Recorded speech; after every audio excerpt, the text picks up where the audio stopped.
We're back with another Draw 7 TV video here on the Draw 7 YouTube page, and I'm not by myself this time. Andrew, how you doing? Doing well. Thanks for having me. Hey, no problem, man. And you're actually on this video. You're on the left-hand side, and tell us about what deck you're playing. So I am playing the infamous Decidueye Ninetail. It's back, even without Forest? Without Forest.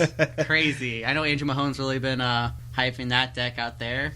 Yeah, and I've seen some people play it at League Cups and things like that, and so it's still doing well. Now, on the other side of the board, we've got VIKAVOLT. So it should be interesting. We'll see how Joe plays that. And this is an odd matchup because VIKAVOLT is more quick and to the point. Decidueye Ninetails is more, let's put some damage on the board and hit late. Right. Decidueye definitely prefers its slow games. It also really likes to devolve those big GXs, Stage 2 GXs. Not so much the case in this matchup. My favorite card right now, Espeon-EX. I say that under my breath. A lot of sarcasm. Yeah, a lot of sarcasm there. But it's legit scary in this matchup because it's so good. The threat is BULU, clearly, because it's going to be putting so much damage, but you can't devolve it. Exactly. So we had one mulligan on each side of the board here, and it looks like we got the prize cards down. Here's the handshake, and let's get this thing started. We've got a Rowlet in the active on your side. Joe has the Grubbin there, and not sure who won the... Okay, it looks like Joe won the roll there. Yep. Looking to set an energy down on the Grubbin. But so Joe here, what he wants to do is he wants to get a Bridget out. Right. And he wants to get that BULU set up. Maybe even two Grubbins or a Tapu Koko promo if he plays one. So we'll see here. Yeah, I think he's basically wants to make sure he can insert as many VIKAVOLT out as he can, as well as getting the BULU set up, like you said. Yeah, kind of. It's unfortunate to start the Grubbin because it does have I believe a 2 retreat cost, and then if you evolve it up, it starts to become a little heavier. Yeah, and then you have to worry about using VIKAVOLT's ability then to put the energy there when you want to actually put the energy on the BULU. Right. Now, he does have the electric on there. I think that is to, in case he does need to go in with it. I think because it actually has a really nice attack. It does 150 for 4 energies. So attachment next turn and strong charge could actually knock out... Actually, Choice Bandit could knock out Iglele, so that's actually not a bad out. Yeah, and I've seen plenty of people actually use that attack in a game situation. So it does look like he actually grabs the Oranguru here, another card which didn't initially think of, but the BULU, the Oranguru, and another Grubbin out, and so he attaches that Choice Band. So we're going to hopefully see a big turn 2 out of him next turn, even though he only has a grass energy. There's another Choice Band, and looks like he grabs an in there. So yeah, he's got draw support for next turn. I had the Bridget. I had the Bridget in hand. Yeah. So talk us through your first turn. What's the setup here? So if an ideal situation, I want to be able to get at least 2 or 3 Rowlets out. Okay. For potential rare candies or dark tricks the following turn. Perhaps add a Alolan Vulpix for that beacon attack to hopefully grab either Decidueyes or anything else. If I feel comfortable enough, I actually will probably either grab a promo Tapu Koko to get that free retreater out, which I believe is what I do here. So yeah, if I can grab at least have 2 owls out and a Alolan Vulpix, that's never a bad thing. And basically, I want to this turn. I can't remember how this goes. I want to go for beacon. And hopefully try to get more of the evolutions out next turn. So I guess depending on your hand as well, so when you do beacon, are you looking for the Decidueyes or your Dartrix, or what's the thing there? Yeah, so like it's very largely hand dependent. I definitely if I have the rare candies in hand, I will try to go for maybe a Decidueye and a Dartrix. I don't want to be too greedy because then you kind of almost make them want to end you. Right, for sure. And which it looks like Joe may be doing that anyway. Yeah, but, that's kind of his only option, I guess, if that's all he has. Yeah, we'll see here. So you put another Rowlet on the board, so you got a full setup, and let's see what Joe decides to do here. He does get another energy, it looks like, in hand, and puts that Choice Band on the Lele for a possible attacking situation later on in the game. Gets that BULU rolling. So in a perfect world here, Andrew, Joe wants to get that VIKAVOLT out on the board this turn. Yeah, he definitely wants to get the VIKAVOLT out, perhaps Floatstone the active Grubbin, and try to take a knockout on the Rowlet or something. Okay. Yeah, because he doesn't want you to get those Decidueyes going, because once you get 3 on the board, it's 60 free damage every extra turn. 60 coming out, absolutely.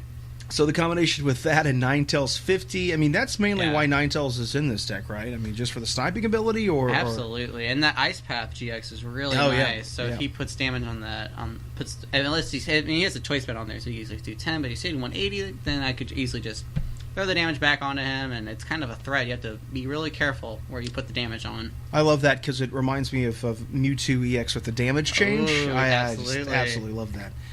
All right, so it doesn't look like he gets the Rare Candy VIKAVOLT combination here. So it gets the Charger Bug down on the Pokemon there, and yeah, so maybe just pass here. Yeah, he does. So it goes to you, and we need hand cams is what we need. That's what we need. Some, we just need to do a better job pulling our hands in front of that's right. Have you guys just play open-handed? That would be authentic matches here. That's right. So you get a Dartrix on the board, and you put a Rainbow Energy on the Rowlet just so you can get it out of the active, so you can get that beacon rolling. Right, because I think in this matchup, I don't see he has a lot going on, so I can safely beacon a few, just get the Decidueye out. I think, just do my Dartrix. That way I could go for 2 Decidueye, but I don't remember what's in my hand. You know, and I know there's an argument for and against Alolan Vulpix. I think obviously in this deck it works well, but your thoughts on that? So I know it forces your opponent to then possibly but you lose what you get, but it forces your opponent to do something. I mean, what's your thoughts on that? So I commonly see that debate come up a lot, and I think it's viable in the fact that, well, one, you're getting those. If they don't play the end, that's a huge bonus for you. Sure, and that's definitely like if I can get the Decidueye to stick, that's ultimately my favorite. If they're playing their ends, they only have up to 4 ends, right? So if they're going to keep playing my ends, there's a higher chance I'm going to draw back into what I was looking for anyway. Because I play 4 Decidueye, I play I think 3 or 4 rare candies, so the combination of that happening is very likely. Also, the more ends he's playing, that means he's not going to Guzma something. I mean, there's a lot in my benefit. A lot of different, for sure. Yeah, I would completely agree. And what we missed there was he put a Fighting Fury Belt on that at Bulu, and then Guzma'd up your Rowlet. So it puts you in a weird position, I guess you could say, unless you have that rare candy Decidueye. Of course, you may not want to. I think I see the rare candy. Yeah, on the side. I think so too. But you may not want to put that Decidueye on the active one. Not sure which direction you'd go here. Okay. Yeah, I think. I have all the Dartrix. I think that's to get the retreat. Okay. One retreat off. Although I can't remember exactly how I sure, responded to this one. Yeah, so you get the Ninetales down as well. And do you play a Latios in this deck? I do. I actually really like the Latios in here, just to be able to, because 70 is a common HP now. So 3 Feather Arrows isn't enough. So putting the extra 30, right? It's just actually makes that in this match, just particularly because of the Grubbins and the Charger Bugs, like the high HP Pokemon, they're a lot softer after doing the 30. Yeah, it can be very, very good. So you do Lele there for the Guzma, bring up the Oranguru, and put the Coco in the active. So I'm seeing a flying flip here in the near future. I sure hope so. I believe if not, I can just Feather Arrows and damage. I didn't see a lot going on in his hand, so I figured might as well Guzma with the Oranguru and make him... One thing with Bulu, the way that I think to approach matchup is they have a lot of resources to spend.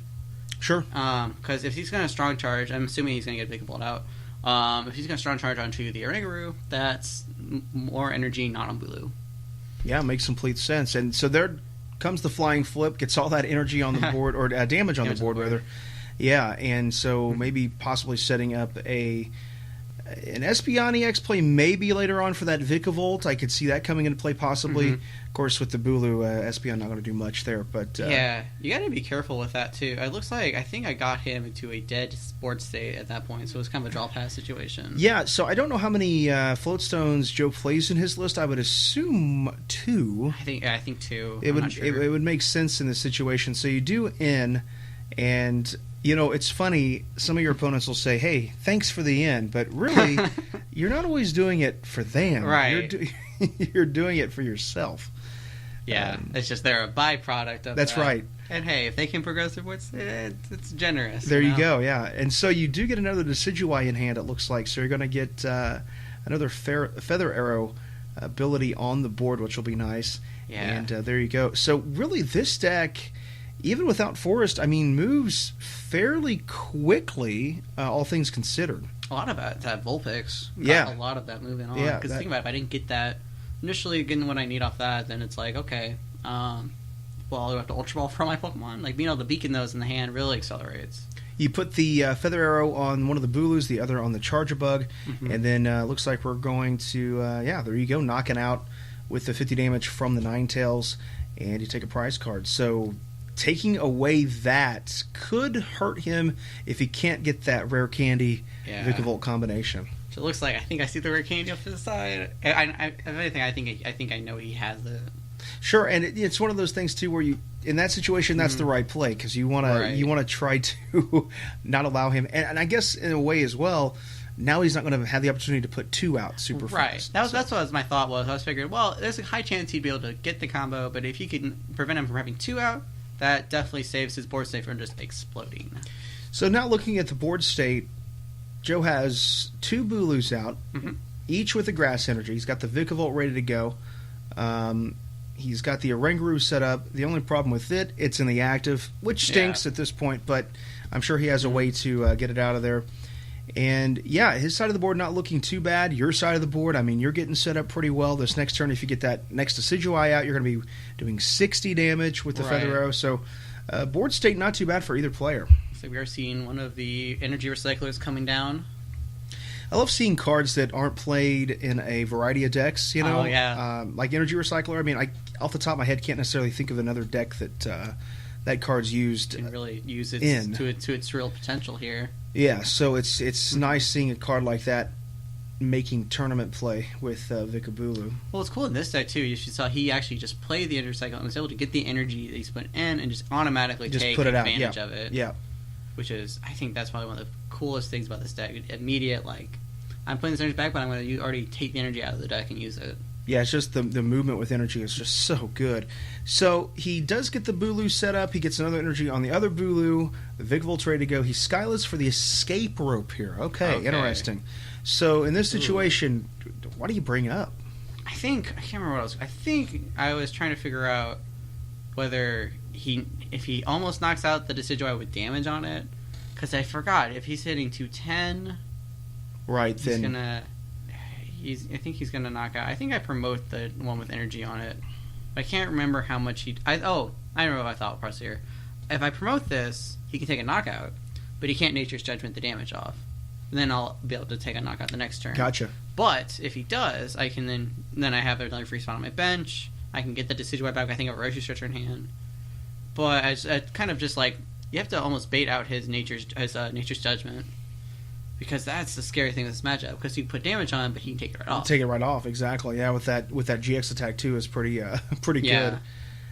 So Joe does bring up the Tapu Bulu with the Choice Band and the energies, and it looks like he's going for that GX attack. He gets rid of the damage and does 100 and 80 to 180. I think it puts me at 10 left or something like that. Wow.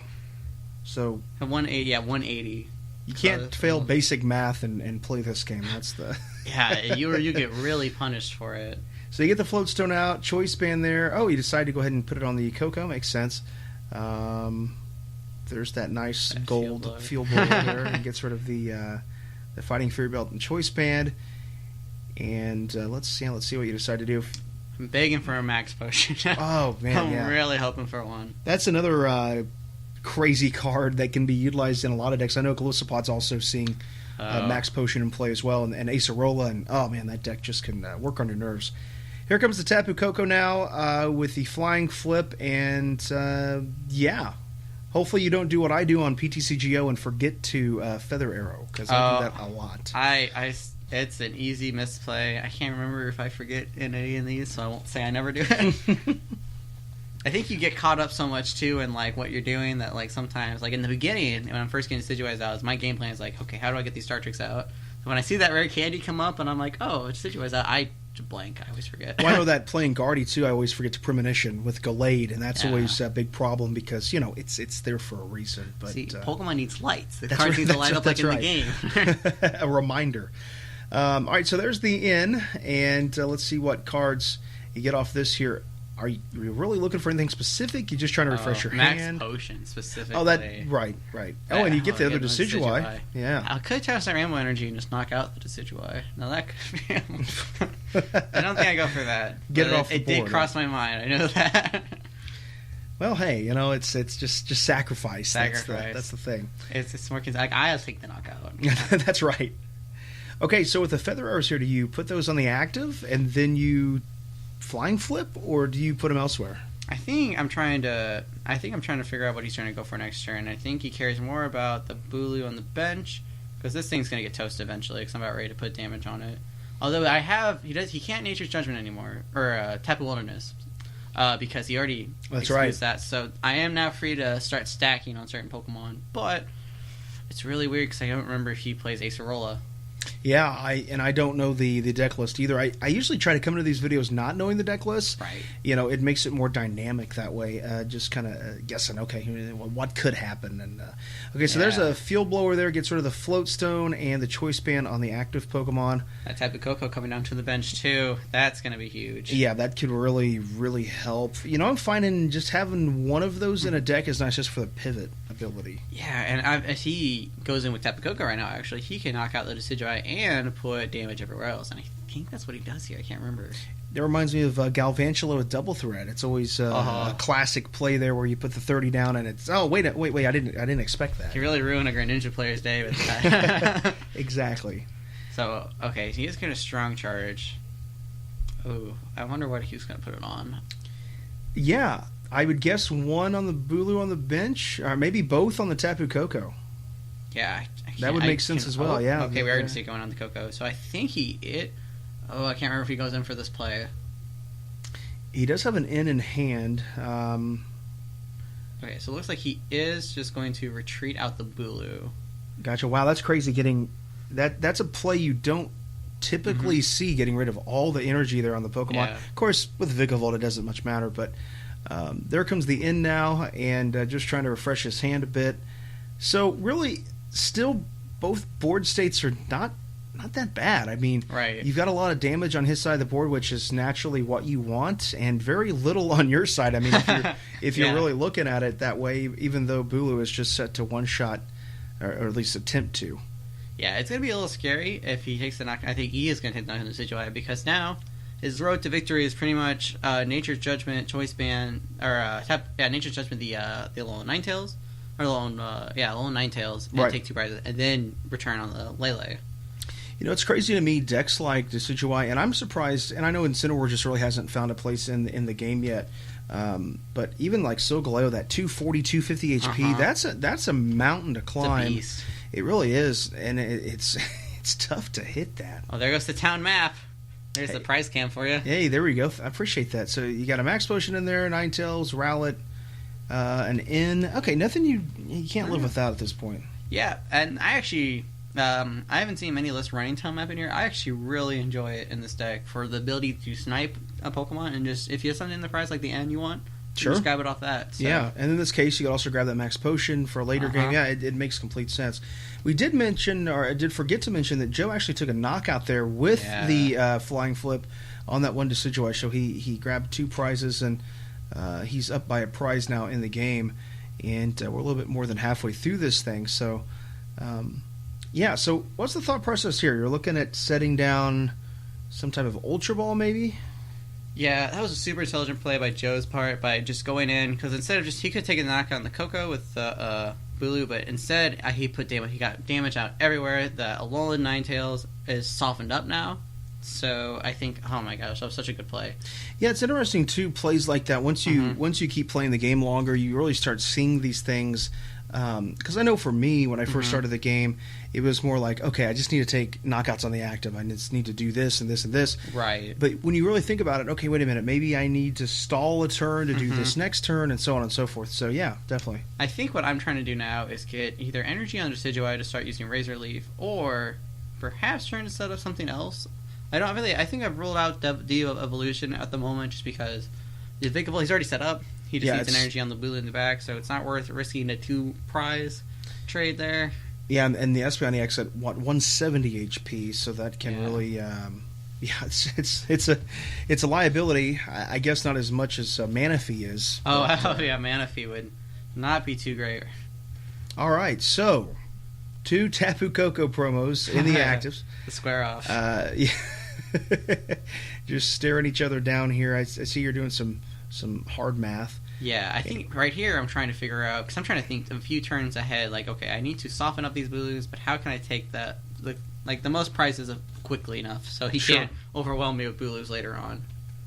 So, I would assume just another flying flip here. Yep. Which, what's interesting, flying flip, when the card first came out, I knew, obviously, it's going to be played. Yeah. But I didn't know to what extent, and it seems like now in the meta, if you can just get even 2 or 3 of those flying flips off, it can really affect a game. I mean, it's crazy how much really those damage counters really do affect things 8 or 9 turns later. At least we see the same thing with Poketown these days too. Oh yeah, you can really soften up Pokemon and put it in really easy ranges just by simply them evolving and putting their damage counters. It's crazy. You can't not think about putting damage counters on in a match because every damage counter matters.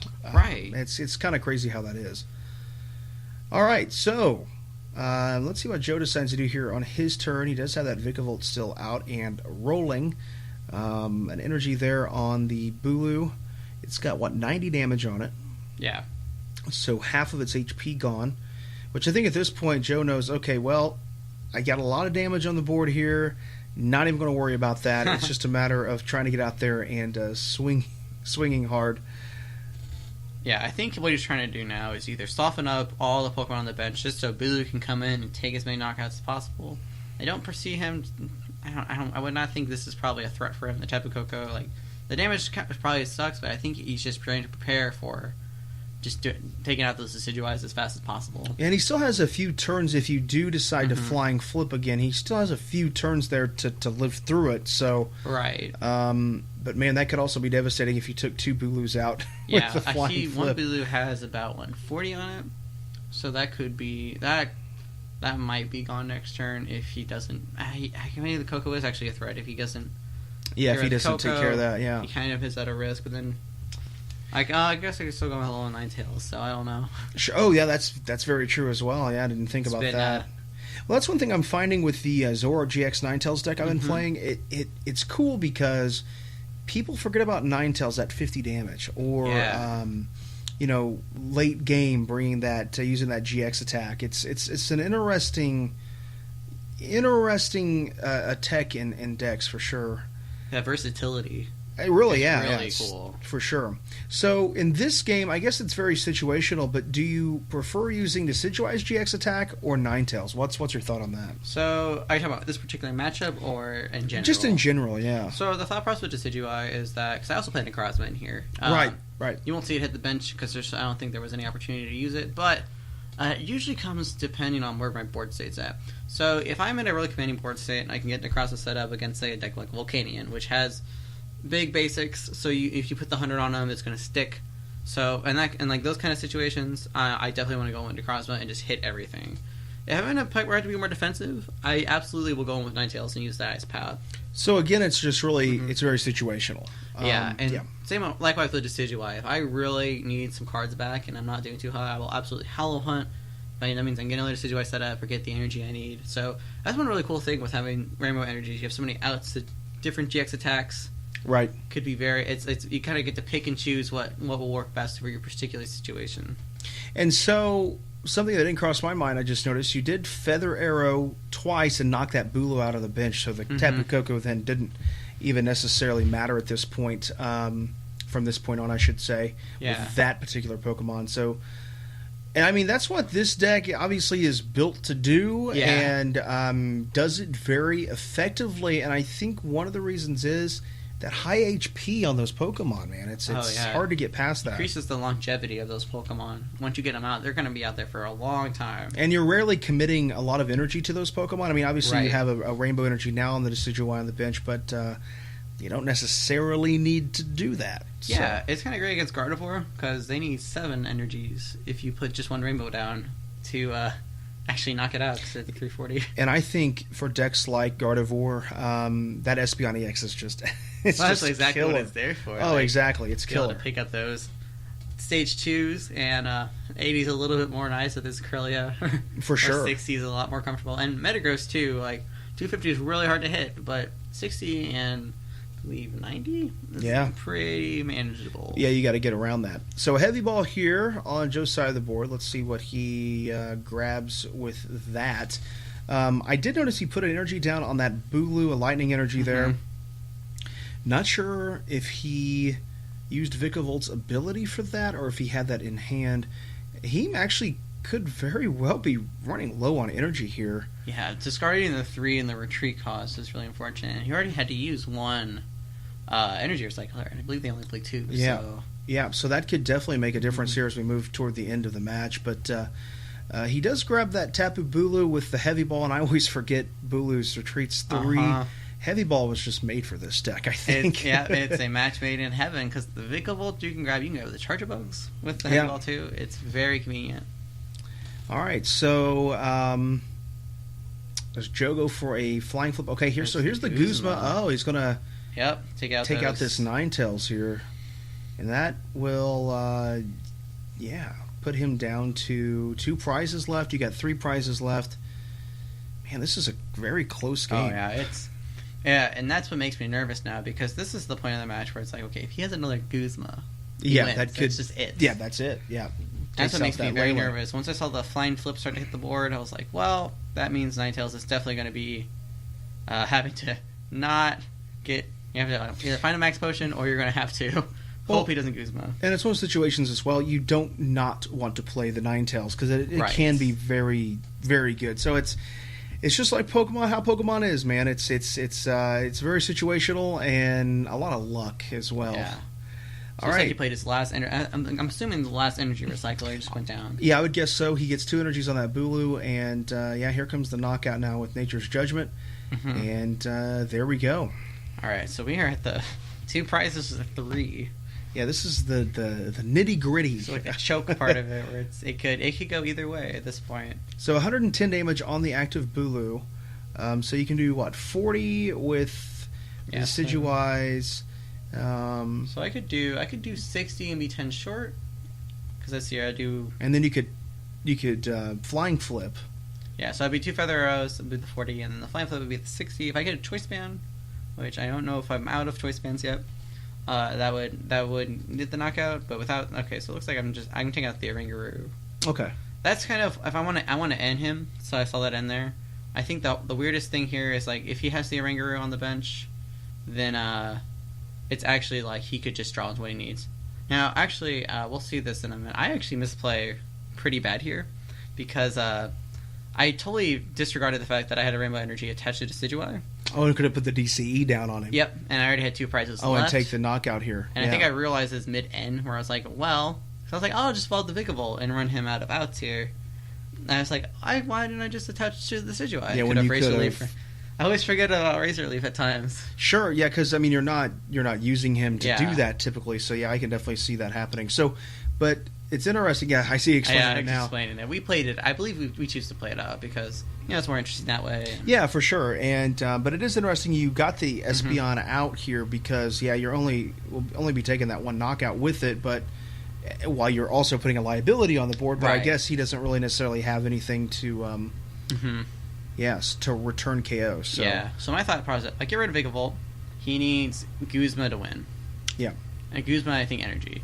But this game, my heart was pretty hard here because it's like if he top decks, I do the Guzma, he would need the energy to get the game. And especially if you notice, okay, wait a second here, he's only needing 2 prizes, so it's very possible. Because he could easily take out that Lele. Actually, either Lele could go to Nature's Judgment. So it looks like he has that Guzma in hand, so I guess in this situation, will he just try to stall, maybe? Maybe Guzma one of the Leles. And... Yeah, he could also bring up the Decidueye as well. I think in his case, I would bring up the Lele and maybe see if I have something to take him. I'm running pretty low on resources. I don't know how many energies I've used, but definitely don't have a lot of DCE left, seeing how many I've had to commit. 1 to the Ninetales, 1 on the Espeon, 1 on the Coco, so I probably have 1 left. Yeah, so it's a little weird. He does also have a Bridget in his hand, which obviously isn't going to help him at this point. Not sure what the other cards are in his hand there. Okay, so there's the Guzma. He will bring up the Decidueye. Yeah, maybe so he can just flying flip and start taking prizes, or maybe he starts to soften up everything. I see. So it's Okay. interesting to see. So if you, I think I just need floatstone here because the cocoa is like the last thing that has to go away. But let's see here. I have 110 on him. Okay. Yeah, I need floatstone to, I think, finish this out. okay, there you go. Okay, I got sycamore. Let's see if you get it here. Hey, there it is. I got it. I see the floatstone. Do I put the DC on the Decidueye? I don't remember. Because then this is the same idea. I could just... Sure, yeah. Okay, so you do that. Okay, do this the time I 90. didn't miss it. I can just raise relief for the game. Wow, great game. That was extremely close. That was a very wonderful well played game, yeah. by Joe too. It's, that VIKAVOLT is actually very menacing if left unchecked. Very fun matchup. Andrew, thanks for hanging out with us, and we'll see you on the next video. Well, hey, thanks for having me. Of course. Draw7 TV. Make sure to like, comment, and subscribe. We'll see you next time.